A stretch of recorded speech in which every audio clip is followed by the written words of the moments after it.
What's going on, guys? Welcome back to the Hosstile Q&A, and it's been a while since I've done one of these. So, we used to do these all the time, just me by myself answering some questions, and then I kind of got away from it and did more of the podcast stuff.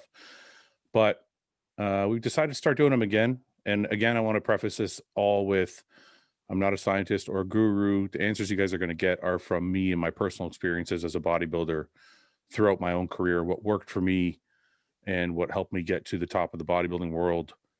And I noticed some of these are supplement questions as well. So obviously through my experiences with Hosstile and owning the company, I can answer those questions as well. But this is all just personal stuff. I'm not claiming to be an expert at all. So you guys are just asking me what kind of got me through it. And that's what I'm going to help you guys with. So without further ado, I'm going to get started. We have like 100 questions here.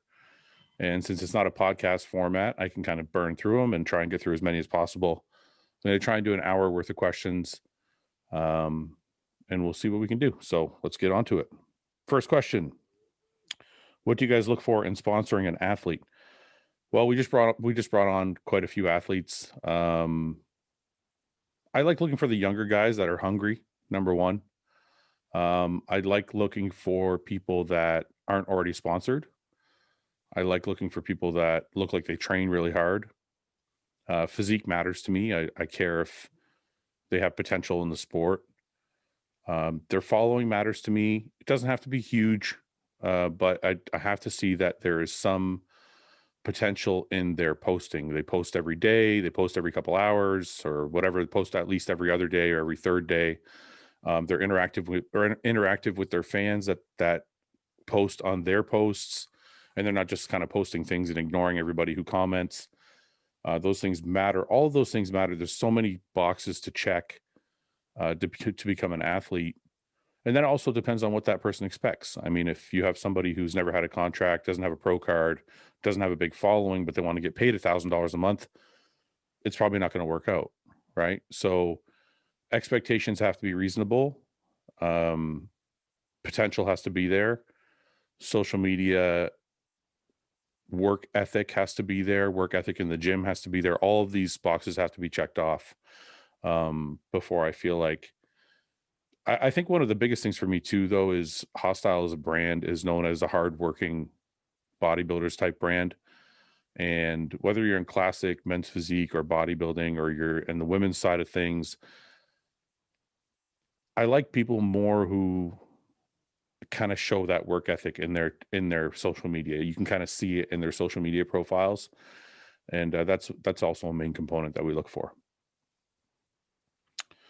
For a first-time buyer of Hosstile, what would you say are the top 3 to 5 products and why? Well, we only have 5 products currently, so they're all awesome, and you should buy all of them. No, it's for a first-time buyer, I would say, look, it depends what you want, depends what your needs are. Some people feel like they need protein more than anything else because they can't get in their daily requirement with whole food. And some people feel like they need a pre-workout because they need something to get them focused in the gym. Some people feel like they need a pump product because they're focused on getting that maximum pump while they're training. So it is all based on what's most important to you. Right now, because we only have 5 products, I personally started with the first 5 products that I deem most essential for me. For me as a bodybuilder, I want to have a good pre-workout. I want to have a good pump product. I need to have a protein because there's some days I just don't feel like eating. If I don't feel like having a meal, I'm not going to not eat. I'd rather just have a shake. Or post-workout, I want to have that shake. I need to have my EAAs. I need to have an intra-workout. These are all products that I deem necessary. So it really if you're going to pick between those 5, it depends on what your goals are and what's most important to you. I saw a post where Hunter Labrada was 280 grams of protein in his diet from whey isolate. I always heard that the preferred way to intake protein should be whole food. Can whey replace upwards of 50% of my protein intake and still get gains, assuming training's on point? So I'm not going to get into scientific studies of whether you can or can't, because that's not my forte, but I would say through my own experiences that it is not a good idea to get the bulk of your protein or half your protein from protein shakes. And this is coming from someone who owns a supplement company. So trust me, I want you to buy more protein, but I just don't think it's advisable if you're going to make real gains to get 50% of your protein from protein shakes. And I would venture to say, because I know Hunter, that 280 grams of protein in his diet is not just from whey isolate. There must be some type of misunderstanding there, or he's getting in a ton of protein and he's actually just adding more through shakes. But it really doesn't sound 100% right to me, because that would mean he's having 3 shakes a day at like 90 grams each, or 4 shakes a day at whatever 70 grams each, and I just don't see that being possible. So I would re-ask him that question and see if that's true. But even if it is, I wouldn't compare myself to Hunter Labrada. Hunter Labrada is a freak, and if I was starting out, I wouldn't compare myself to any pro bodybuilder, because if you are a pro bodybuilder, you probably have better genetics than other people for building muscle. And we might be able to get away with things that the average person can't. So I would not suggest to somebody to get 50% of their protein from whey isolate shakes or any other type of shake. I always suggest to get as much whole food as you can. And if you're going to use a protein shake strategically, I would say post-workout is the best time for whey isolate. For our whey isolate, since it's just a pure whey isolate, post-workout is the best time. And the only other time I would suggest it is if, like I said, you can't get a meal in, you don't feel like eating, it's better than not eating at all. Hey, Fouad, I'm a big fan of the Hosstile Sups in your podcast. I just want to ask, that is India on your map? Would love to get Hosstile Sups here in India. So I'm just going to answer this as a whole for all markets. I would like Hosstile eventually to be a worldwide supplement company. We want to hit all markets: India, Southeast Asia. Right now, we're working on the UK. The thing is, we're a small company. We're growing. As we grow, we can add new markets. It costs a lot of money to start a supplement company properly, and to run a supplement company properly, and to get into new markets properly. And you guys see a lot of companies start and fail and never really make it. And I think a lot of that is due to trying to move too quickly. So we're very calculated in how we do things. We will only get into a new market when we can provide it with everything it needs to have and do things properly. So that's why you see our company moving so slowly. I'm trying to make sure we're here for the long haul. All right. This isn't like a quick get rich quick thing where I'm in the game and I make a couple $1 million after a year or two and then I bounce. It's not what I want to do. My goal is to be here for 10, 20, 30 years and grow the company into something really special that's going to be here for the long haul. So that's why we're moving so slowly, and that's why we're going from region to region and in a methodical way to do it properly, and not just get a distributor somewhere and just send them a bunch of product and not worry about it. We actually want to launch our products in each of these places and do it right the first time. So India is on the map. Everywhere in the world is on the map, and I want to get to everybody. Some governments have different regulations, so there's tricks to different areas and where we can get to and where we can't. But eventually, down the road, everybody will be part of the Hosstile family, hopefully. Where are the Hosstile headbands? We're working on a lot of new stuff. Headbands, actually, I'm going to be honest with you, I haven't started working on them yet. But we're working on more clothing. I'm working on some accessories, and we have some cool stuff coming out. Now, just remember, when I say those things, the beginning stages could take time. So it might be a month, might be 2 months, but we're working on some cool stuff that's going to be coming out. And I'm going to look into headbands too. Having a hard time growing my chest. I've tried different training methods with very little success. My presses are weak as well. Trying to get stronger has led to injury in the past. Any advice on growing chest specifically? I would start using bands. You can start using bands on the bench press. You start using bands actually when you dumbbell press as well. I think I have some video of it on the Hosstile channel. Bands are a good way to increase tension on the chest without having to add a ton of weight. And it actually will help you with your lockout strength. So it'll build strength through the range of motion, by using bands, and that eventually will make it easier for you when you don't use the bands. So start trying to incorporate some bands into your workouts so that you can build some of that lockout strength and change the way the reps feel, actually creating more tension on the muscle. That's one thing. The second thing I would say is more volume. So not necessarily in each workout, but maybe a second day. So I would have like a chest day by itself, and then I would do another day where I have like chest and shoulders, but maybe do shoulders first, so the shoulders are exhausted, and then you can get into chest after that. Now that chest day is not going to be heavy. It's going to be more of a pump workout, but the goal is, if you've trained your shoulders first, they're kind of pre-exhausted, everything's tired, and then when you get into chest, you're not going to be strong, but your chest is going to have to work a little harder because the shoulders are already taxed from the shoulder workout. Like I said, that would be a pump day, but you're going to have a full hard chest day as well. You want to make sure, it could be a form issue too. I would check out some videos on the Hosstile channel. We have a lot of different chest workouts. You can see you might be doing something wrong. You might be caving in your chest when you train. You might be, there might be a lot of different form things that might be able to help you. So that's one, but volume 2, adding bands 3, and maybe try adding some intensity techniques. That would be the third thing I would do. At the end of each exercise, so let's say you do 4 exercises for chest. At the end of each exercise, the last set, I would do some type of intensity technique. So, do sets 1, 2, 3, 4. When you get to 4, I would say, okay, I'm going to, at set 4, I would say, okay, I'm going to do drop set, a rest pause, a cluster set, something to really tax the muscle more. So you're actually not just getting more overall volume in sets, but you're actually getting more work during that set. So just one set at the end of each exercise, add one of those intensity techniques and really try and get a little bit more out of your chest. Don't focus all the time on strength. Strength is important, but if you're constantly focused on, if you're benching, let's say you're benching a 1 plate and you want to bench 2 plates.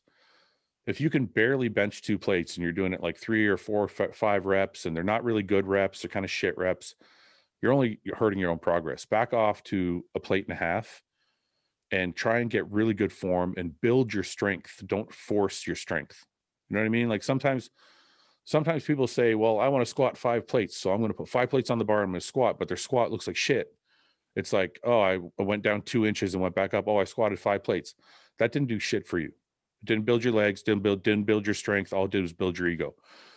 Take 2 plates off, do 3 plates and get all the way into the hole, and you'll see, okay, my legs are starting to grow. Oh, 3 is becoming easy. Now I can do 3.5. 3.5 is becoming easy. Now I can do 4. So don't try and force the lift. Let your body get stronger and get there eventually. That could be something you're doing also, is people sometimes when they focus too much on strength and trying to do a certain amount of weight, they lose the focus or the intent of the movement in the first place. I know last month you told us to stay tuned for the launch of the single ingredient supplements joining the lineup. Any word when they will be launched? Also, Ben Chow was an amazing addition to the athlete lineup. I love watching Logan's cooking videos too. Thank you. I think our team is awesome. Love Logan. Ben is like a brother, so it made sense to bring him on. And he has a lot to offer as well. So he'll be doing some of these videos with me as well for these Q&As to offer his coaching perspective. As far as the supplement line, this is kind of what I was saying earlier. So sometimes my mouth gets ahead of me and I kind of say things that maybe I shouldn't yet. So we have a lot of things in the works, but the supplement business is not, unless you have millions and millions of dollars to just throw at a project, it takes a little bit more time than normal. So we might have rearranged things a little bit because, like I said, I launched products in accordance to what I think I need the most, because I'm trying to think like a bodybuilder, not a business person. So I'm like, as a bodybuilder, I don't sit here and think what supplement is going to make the most money, right? Because I mean, we've already established that we don't do that because our formulas are so strong. We're not making the same amount of money as other companies because our formulas have so much in them. But the goal is not to just let's put out the product that's going to make the most money gimmick wise and get the most people to buy it. let's put out the product that I need. That's kind of how we do things. So there's a little bit of a rearrangement because I wanted to do the basics line because I really felt like I wanted the basics for you guys. For people that want to add creatine or want to add beta alanine or want to add like a single ingredient to our products, they'll be able to do that. But when I took a step back and I thought to myself, what do I think is most important? It didn't really, the basics line wasn't really the most important thing to me because I feel like I love our products and I love how they're formulated. The only thing our lineup is not missing to me as far as like an essential is a vitamin line. So, and that's something, if you've been watching these Q&As for a long time, or if you've been a fan of Hosstile for a long time, you know that I've always wanted our own fully dosed multivitamin, multimineral. And I feel like as an essential item, you know, we have the protein, we have the pre-workouts, we have all that stuff that is essential for me as a bodybuilder. I need them. As a bodybuilder, I also need to get my vitamins and minerals in to make sure I'm somewhat healthy. So we kind of might have rearranged the schedule a little bit. So I want to work on the vitamin stuff first. It's still going to be a few months down the line.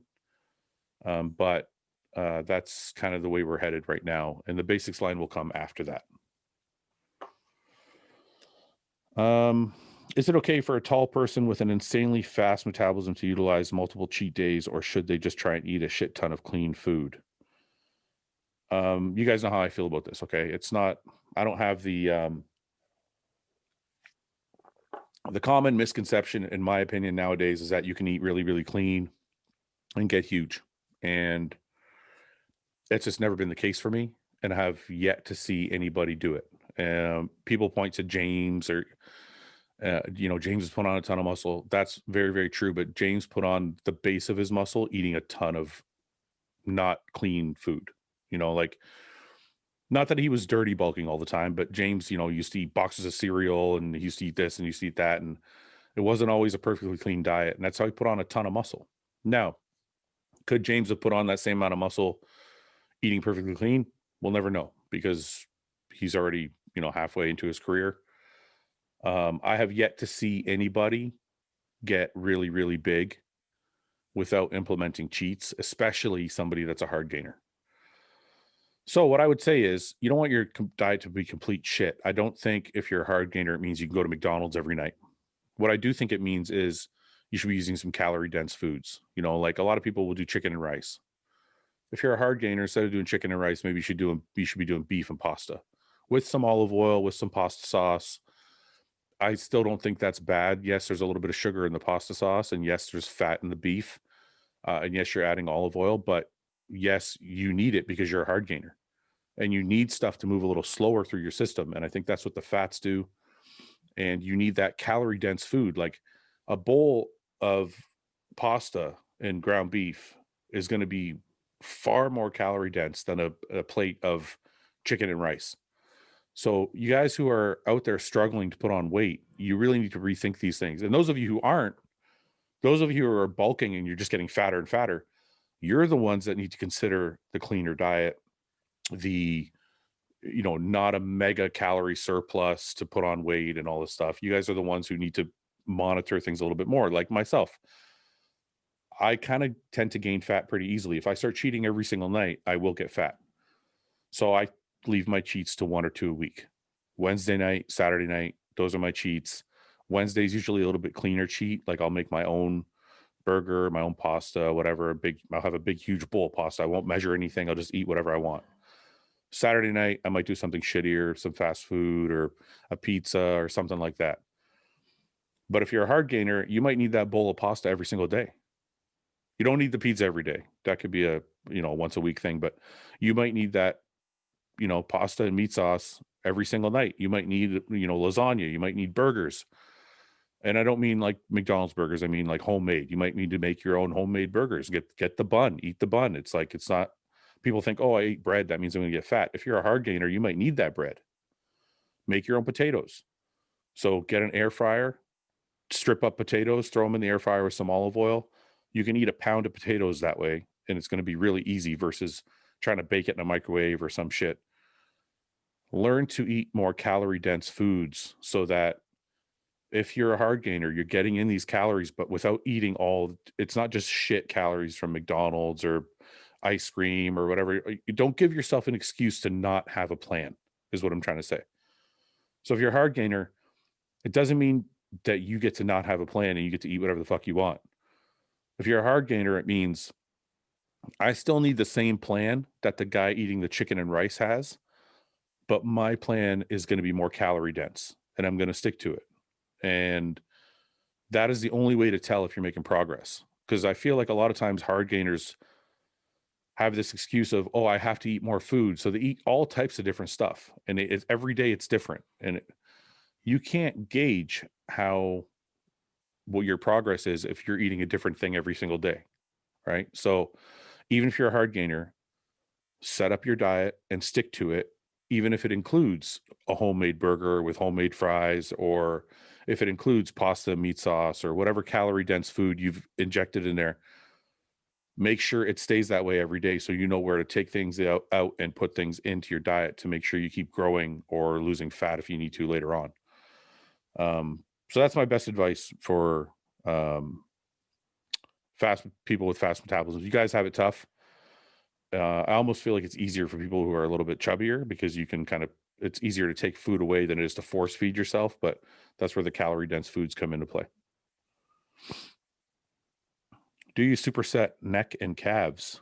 Train them on separate days. I'm not sure if this is a joke, but I'm going to pass on that. When are you officially going to launch the EU site? We will do that as soon as we are launched in the EU. We're still a ways away from the EU. We're focused on the UK first. Once we get launched in the UK, then we can focus on other markets, but we're focused on getting set up in the UK right now. Thoughts on deloads and how often you deload? I don't really do a deload week. It's not specifically like that. I've gotten to a point where I know my body. So I usually go through like 2 really heavy weeks. And the third week, I'll back off my training a little bit. Doesn't mean my intensity's any less. It just means I might use lighter weight and a little bit more reps the third week. Now, I know that because I'm a little bit older, and I know if I just keep going hard every single week, I'm going to break. So I've recognized that my body can go really hard for 2 weeks. Then I need a little bit lighter week. And then I go back to going heavy again. So, but to do a true deload where I'm kind of backing off everything and just taking a break and then ramping things back up, I don't really recall the last time I've done that. So I kind of go from 100 to 85 and then back to 100, and that's kind of where my training stays. I think to do a true deload, you're at 100 and you back off to like 60 for a week, and then you're back up. And I don't remember the last time I really did that. Not saying it's not beneficial. I think if you want to do deloads, if you train hard every single week, I mean, I don't know, I would say 8 weeks, 6 to 8 weeks on a really hard program, then back off for a week and then get back at it. But I personally don't do that. I go the middle route instead. What other products can you see in the future for Hosstile? So as we discussed, the vitamin mineral line is very important to me. I think we're working on that next. A carb powder is very important to me as a bodybuilder. I always want to have a carb powder. I like to add carbs to my pre, my intra, my post. So a carb powder is one that we're working on. I'd like to come out with a lot of some more new flavors. I feel like, we started with a couple flavors for each item, but I think, a good refresh, coming out with some new flavors for each product that we have. And then the basics line is actually important to me as well, because I feel like some people want to add, if we do a basics line, they'll have caffeine, beta alanine, creatine, these kind of things. So some people want to add a little bit of caffeine to their Hostility. They can do that, or add it. Maybe they love Bloodshot and they want to add a caffeine tab to that. That's also a possibility. Or maybe somebody's really heavy on creatine and it's, 3 grams in Hostility is not enough. So they're like, you know what, I want to have 8 grams. So I'll add a scoop of creatine. So all those things are a possibility with the basics line. So I like that too. Eventually I'd like to get into a high stim pre, because we have 2 pre-workouts right now, but I've never been a really big stim junkie. So both pre-workouts aren't very high in stim. So that's something I want to do. But that's not for me as much as it is for you guys. I know some people like that really stimmed out feeling. So we would like to do that down the road as well. There's so many, there's so many things. It's all going to take time, but there's so many things down the road. Is there such a thing as too big? No, there isn't. um, I don't know. I'll say this. I think as long as you feel good and as long as you like the way you look, then there's no such thing as too big. If you're talking about the stage, if your proportions are good, then there's no such thing as too big. I mean, look at Rami, right? Big Rami is 280, 290 pounds on stage, and he's absolutely enormous. His proportions are still good. He's got, his waist is small in comparison to how big he is. His proportions of his muscle all kind of fit together. His legs are a little bit bigger than everything else, but I think your legs being a little bit bigger is a good thing. So he kind of proves that you can't really be too big, because he's never lost because he was too big. The only reason he's ever lost is because he wasn't as sharp as they wanted to see him. So once he was able to finally nail that conditioning, he was rewarded for the size he was. And if also you look back in history, the biggest guy has always won. Like Ronnie Coleman, biggest guy. Dorian Yates, biggest guy at his time. Arnold Schwarzenegger, biggest guy in his day. Lee Haney, biggest guy in his day. And I know that some people can say, well, Jean-Pierre Fuchs or Nasser, they were bigger than Dorian, or Marcus Rule was bigger than Ronnie, or whatever name you want to throw out. Always remember, I'm saying it with proportion. The biggest guy with the best proportions always wins. And I mean, that's the way it's been in history. I mean, Sergio Oliva, Arnold Schwarzenegger, all the greatest Mr. Olympias. I mean, it has happened where the biggest guy hasn't won. I mean, Dexter wasn't the biggest guy and he won the Olympia.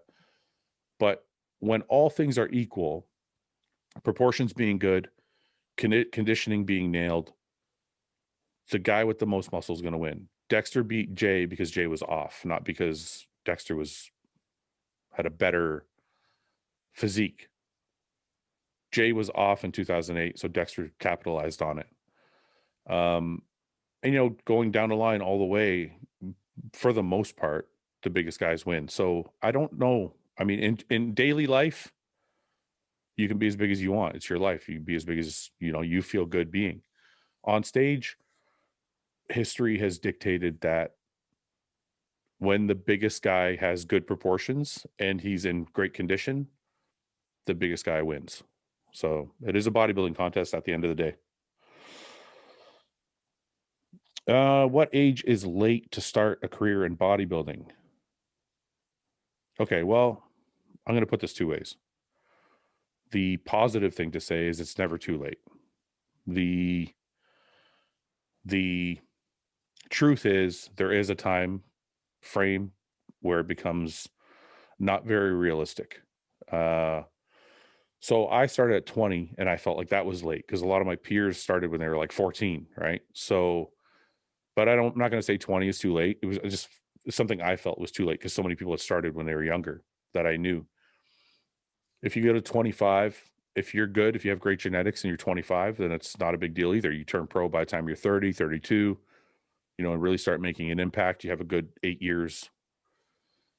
The thing is this, I feel like the ceiling for bodybuilding, and I know there's exceptions like Dexter Jackson and some other people, Sean Roden, but I feel like for the most part, the genetic or the age limit for bodybuilding is 40 years old. It seems to be the time where most guys start to see the pains and the injuries and the muscle doesn't look the same anymore and things like that. And I can say that from my own experience. So 40 years old seems to be the mark. So if we take the mark at the end as being 40, that means you don't want to try and start turning pro when you're 35, because then by the time you actually turn pro, you're 37, 38. What do you really have left? You have a couple of years to try and make money. And the other thing too is you have to decide when you're trying to say how late is too late. I need you to decide: are you asking me because you want to do it as a hobby, or are you asking me because you want to do it as a job? Because if you're asking me when is it too late to have a career in bodybuilding, I have another career and I want to do it for fun. It's never too late.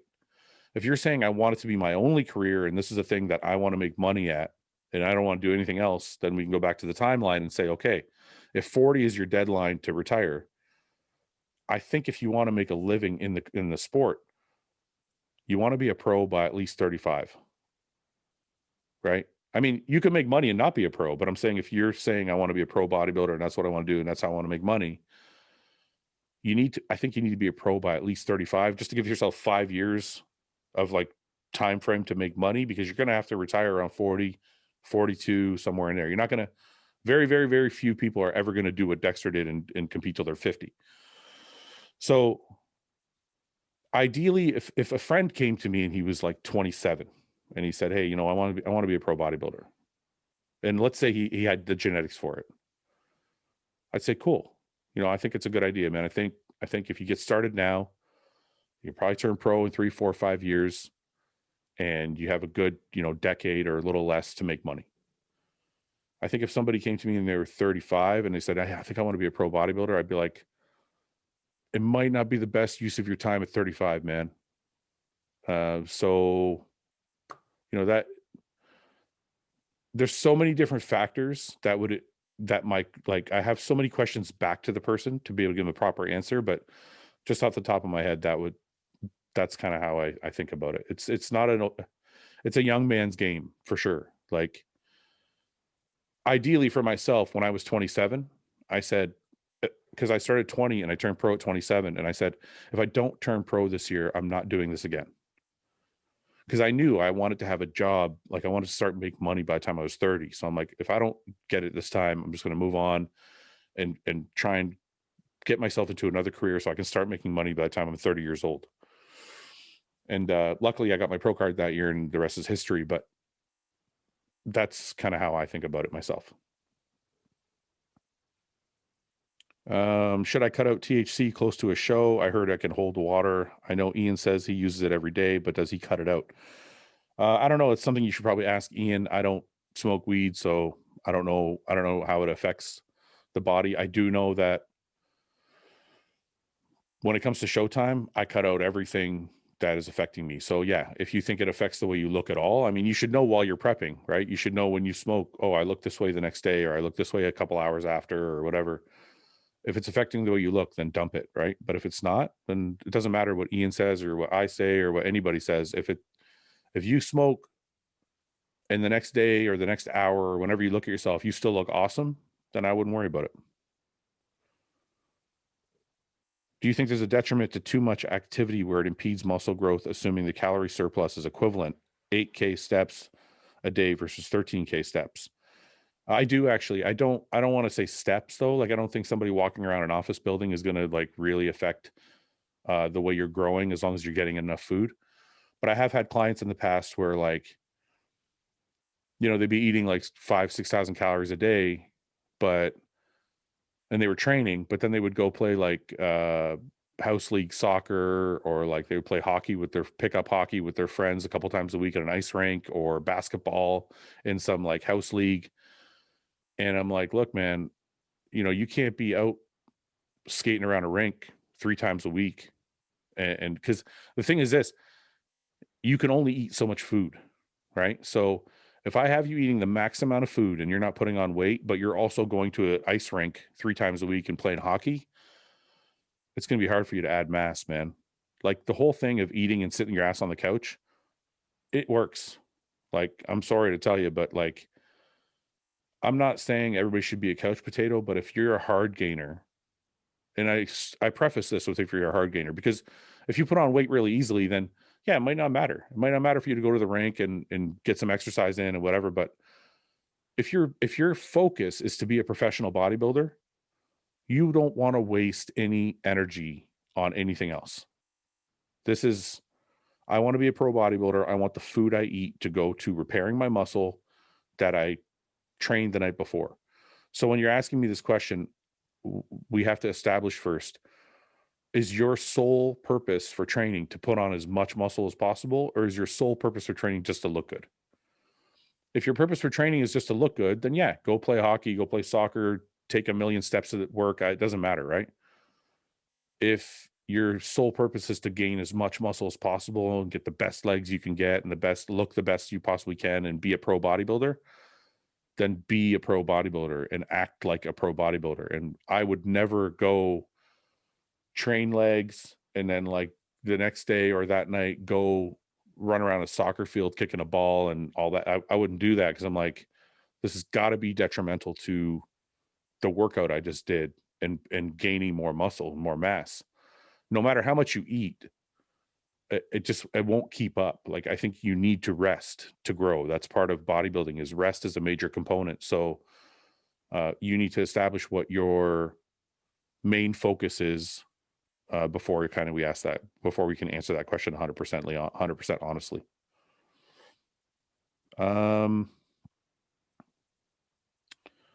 Your thoughts on Hosstile sleep aid and single ingredient supplement line? It's all coming. We kind of discussed that. The sleep aid is part of the essentials line. So we're working on that with our vitamin mineral.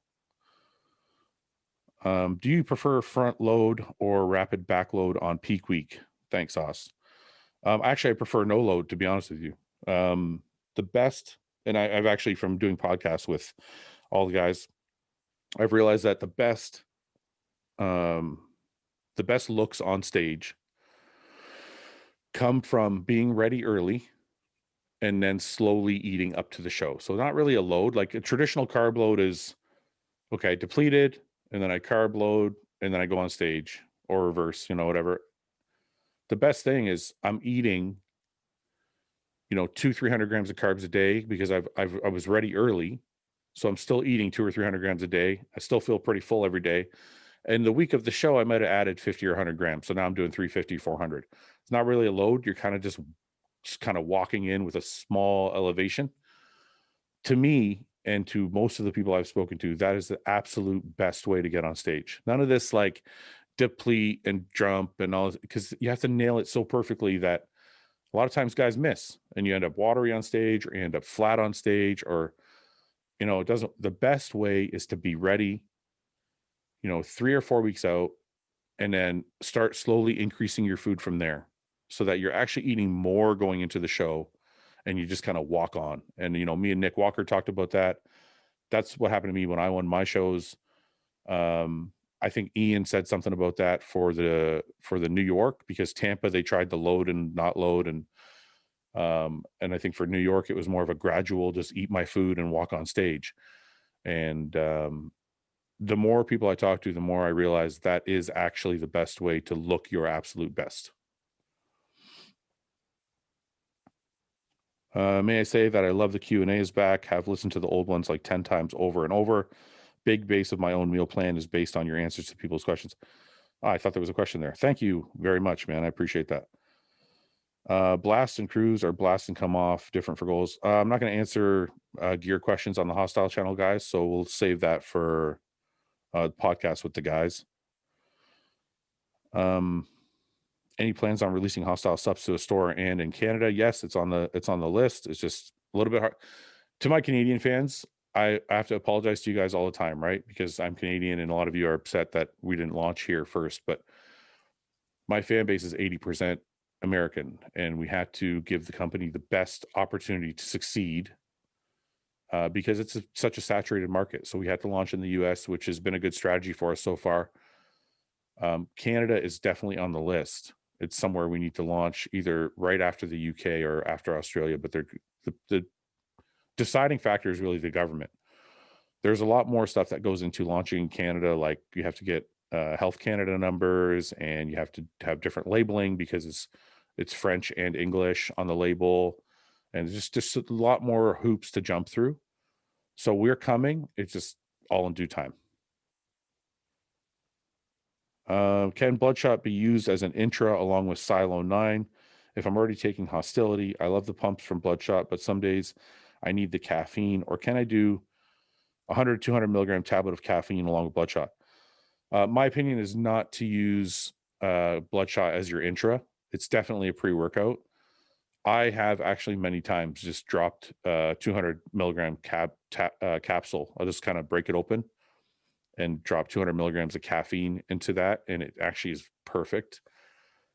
To be honest with you, it's one of the reasons why I wanted the basics, or the basics line, is to have that caffeine that you could add to Bloodshot, and make it, a pump product that has a little bit of stim, So yeah, I don't think that's a problem at all, but I don't think I would use Bloodshot as an intra workout because, you're not going to get the full benefit of it if you finish it throughout the whole workout, right? It's something you want to finish before you get to the gym, 15 to 20 minutes before, and let that really get in your system so you can really feel the pumps from it. How do you fix muscle imbalances on big areas like shoulders or legs? Unilateral movements. So look, we all have imbalances. I've had them for 20 years.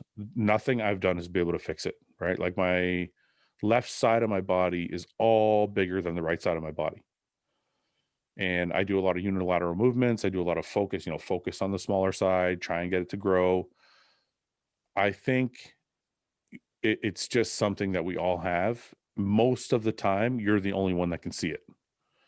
I bet you not a lot of people can tell that I have one side that's bigger than another. No one's ever said it to me, but I can tell, right? And usually we're the ones that are hardest on ourselves. So we can see when it's like something is half an inch bigger than the other side or whatever. But I wouldn't be too concerned if it's just such a small difference that only you can see it.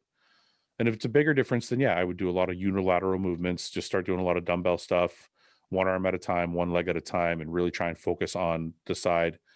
Give the side that's not growing a little bit more attention. What are your go-to condiments? I'm getting tired of mustard and hot sauce and could use some new ideas. Well, if you're getting tired of your food, dude, you're probably not cut out for bodybuilding. I'm sorry to tell you, but I've been eating the same Frank's Red Hot for 20 years. I started eating Frank's Red Hot the first year I started bodybuilding.